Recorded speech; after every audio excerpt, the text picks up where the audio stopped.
Everyone, welcome back to my channel. ভ্রমণ প্রিয় বাঙালির একটি অন্যতম ঘুরতে যাওয়ার জায়গা হলো দীঘা।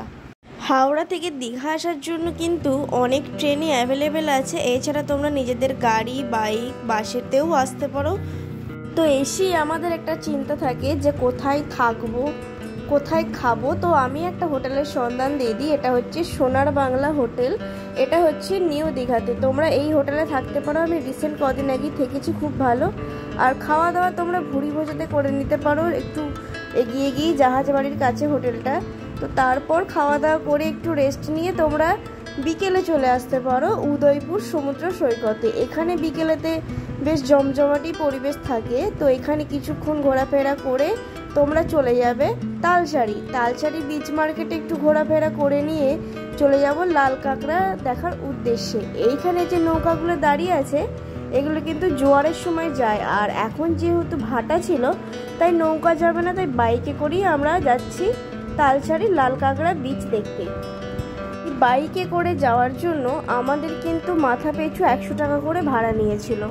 আর তোমরা দীঘা এলে এই লাল কাঁকড়া বিচে কিন্তু অবশ্যই এসো, কারণ এটা খুবই সুন্দর একটি পরিবেশ। দেখো, আমি একটা লাল কাঁকড়া হাতেতে ধরেও নিয়েছিলাম।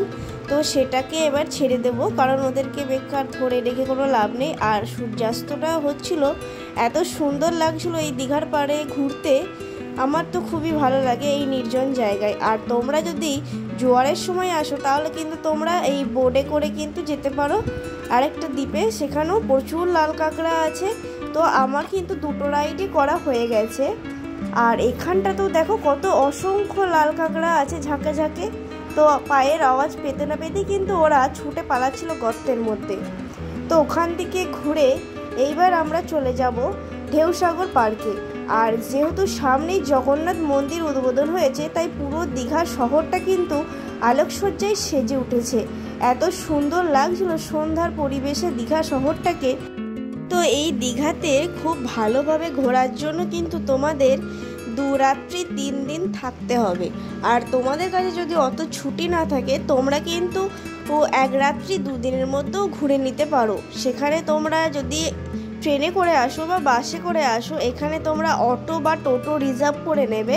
এই অটো বা টোটো যে দাদা থাকবে তারাই দেখবে তোমাদেরকে গাইড করে ঘুরিয়ে দেবে। আর এখানে একটা জিনিস খুবই ভালো, তোমরা যদি ফুল ফ্যামিলি নিয়ে আসো তো তোমাদের কিন্তু সব দিক থেকেই খরচা একটু সেভ হবে।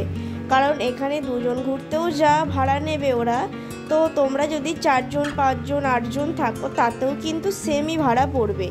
আর তোমরা যখন অটো বা টোটো রিজার্ভ করবে তখন কিন্তু কোথায় কোথায় ঘোরাচ্ছে আর তার জন্য কত ভাড়া নিচ্ছে সেটা একটুখানি বার্গেনিং করে নেবে।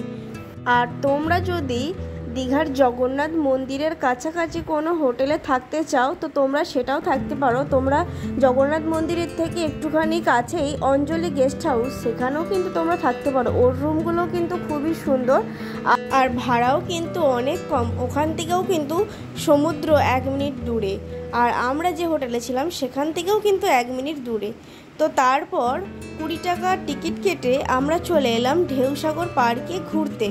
এই ঢেউসাগর পার্কে তোমরা সবসময় চেষ্টা করবে সন্ধ্যের দিক করে আসার, কারণ এইখানটায় সন্ধ্যেবেলায় খুবই সুন্দর লাইটের কাজ থাকে, যার জন্য দেখতে আরও বেশি ভালো লাগে। আর এখানে রেস্টুরেন্টের দামগুলো একটু খাবার দাবারের বেশি, কিন্তু তাহলেও খাবার দাবার কিন্তু তুলনামূলকভাবে ভালোই ছিল।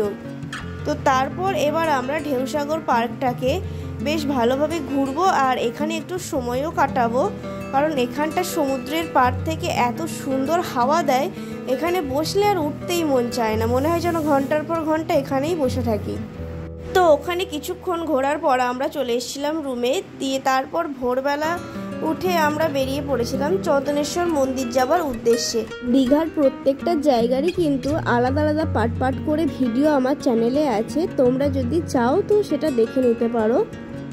এই চন্দনেশ্বর মন্দিরটি কিন্তু খুবই জাগ্রত একটি শিব মন্দির। তো এখানে বাবা মহাদেব চন্দনেশ্বর নামে পূজিত হন। তো এখানতে কিন্তু শুধু যে মহাদেবেরই পুজো হয় এমন কিন্তু নয়, এখানে জগন্নাথ দেবও রয়েছে আর রয়েছে রাধাকৃষ্ণ। আর এই সামনে যে বড় পুকুরটা দেখছো এটা হচ্ছে বাবার পুকুর।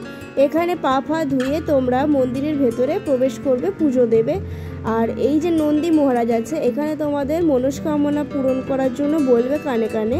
তো তারপর ওখান থেকে আমরা চলে এসেছিলাম রাধাকৃষ্ণ মন্দির দর্শন করার জন্য। তো এই রাধাকৃষ্ণ মন্দিরটি কিন্তু খুবই সুন্দর। তো এই রাধাকৃষ্ণ মন্দিরে রাধাকৃষ্ণের দর্শন করে আমরা কিন্তু সাইডে দেখলাম যে গোপালের কিন্তু অনেক জামা কাপড় এখানে বিক্রি হচ্ছে। তো সেগুলো দেখে আমরা এবার বেরিয়ে যাব আমাদের নেক্সট গন্তব্য জগন্নাথ মন্দির দেখার উদ্দেশ্যে। এবার তখন যেহেতু জগন্নাথ মন্দির 10টার পরে খুলতো, সেই জন্য একটু বেলা হয়ে গেছিলো আমাদের যেতে, আর প্রচণ্ড পরিমাণে রোদও হয়েছিল। তো এইবার জগন্নাথ মন্দির আমরা দেখব। আর এই জগন্নাথ মন্দিরটি কিন্তু পুরো পুরীর জগন্নাথ মন্দিরের আদলেই তৈরি হয়েছে, আর এত সুন্দর কারুকার্য দিয়ে তৈরি হয়েছে তোমরা না চোখের সামনে দেখলে বিশ্বাস করতে পারবে না।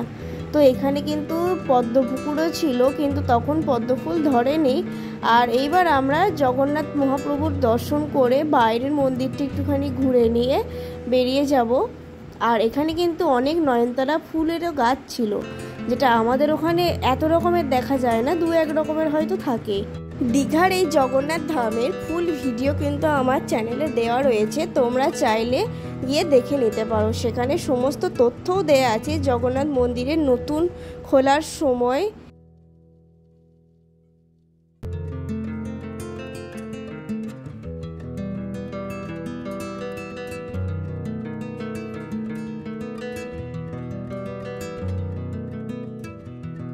আর সামনেই যেহেতু রথযাত্রা উৎসব আসছে, সেই জন্য জগন্নাথ দেবের রথও কিন্তু প্রায় তৈরি হয়ে গেছে। তো তারপর ওখান থেকে আমরা বিরিয়ানি খেয়ে একটু ঘুমিয়ে তারপর চললাম মোহনায় মাছ দেখার উদ্দেশ্যে, আর একটু মোহনার বাজারটা ঘুরেও দেখতে। তোমরা চাইলে কিন্তু সূর্যোদয় দেখার জন্য এখানে ভোরবেলা আসতে পারো, কিন্তু আমরা এইবার এসেছিলাম বিকেলবেলায়। এই মোহনাতে সকালবেলায় এলে কিন্তু তোমরা এর থেকে অনেক বেশি মাছের বাজার দেখতে পারবে, কিন্তু আমাদের সকালবেলাতে আসা হয়নি যেহেতু আমরা মন্দির দর্শনে বেরিয়েছিলাম, আর আমরা বেশি দিনে ছুটিতেও আসিনি, সেই জন্য বিকেলেই ঘুরে নিলাম। আর এই মোহনাতে কিন্তু সুবর্ণরেখা নদী কিন্তু সমুদ্রে মিশছে, তো এটা কিন্তু দেখতে আরও সুন্দর অপূর্ব লাগে। আর বিকেলের মোহনাটা কিন্তু পুরোপুরি অন্যরকম একদম পরিবেশ। তো তোমাদেরকে চেষ্টা করলাম একটু সকালের মোহনার মাছের বাজারের ভিডিও দেখানোর। তো এইটা দেখো সকালের মোহনার মাছের বাজার, কত রকমের মাছ শুধু নিয়ে আসছে একবার দেখো বরফে দিয়ে। তো তারপর ওখান থেকে আমরা চলে এসেছিলাম ব্যারিস্টার কলোনিতে। এই জায়গাটা কিন্তু দীঘাতে একদম নতুন হয়েছে, তোমরা এখানে বিকেল বেলায় বা সন্ধ্যের টাইমটা কিন্তু পুরো সময় কাটাতে পারো। তো তারপর ওখান থেকে মেরিন ড্রাইভ ধরে তোমরা চলে এসো ওল্ড দীঘাতে। এই ওল্ড দীঘাটা কিন্তু সন্ধ্যের দিকটা প্রচুর জমজমাটি হয়, আর এই ওল্ড দীঘাটা কিন্তু খুব সুন্দর দেখতে লাগে সন্ধ্যের টাইমটায়। তো তোমরা এখানে শপিং করতে পারো, একটু বসে রেস্ট নিতে পারো, খাবার দাবার খেতে পারো। তো আমরাও সেটা করেছিলাম, কিন্তু দুঃখের বিষয় তখন বৃষ্টি হয়েছিল, যার জন্য আমাদের অনেকটা সময় নষ্ট হয়ে গেছিলো। তারপর আমরা চলে গেছিলাম নিউ দীঘা বাজারেতে। তো ওখান থেকে আমরা খাবার দাবার করে শুয়ে পড়েছিলাম। তো পরের দিনের নিউ দীঘা বিচ মার্কেটটা তোমাদেরকে একটুখানি দেখিয়ে দিই। তো এটা হচ্ছে নিউ দীঘার বিচ মার্কেট। তোমরা এখানে কিন্তু স্পিড বোটেরও রাইড করতে পারো, সেগুলো 100 টাকা করে নেয়। আর এখানে কিন্তু শপিং করার জন্য অনেক দোকান পাবে, সেগুলো কিন্তু একদম সকাল থেকেই খুলে যায়। তো তারপর তোমরা চলে আসতে পারো সায়েন্স সিটি আর অমরাবতী পার্ক ঘুরতে। আর তোমাদের আরেকটা জিনিস বলে দিই, যেটা তোমার হসপিটাল মোড়, ওইখানে কিন্তু একটা মিউজিয়াম আছে মেরিন অ্যাকোরিয়াম, তোমরা কিন্তু ওটা ঘুরে নিতে পারো। ওটা কিন্তু 4টে বা 5টা অবধি খোলা থাকে, সঠিক টাইমটা আমার ঠিক এই মুহূর্তে মনে পড়ছে না, তোমরা একটুখানি খোঁজ নিয়ে দেখে নিও।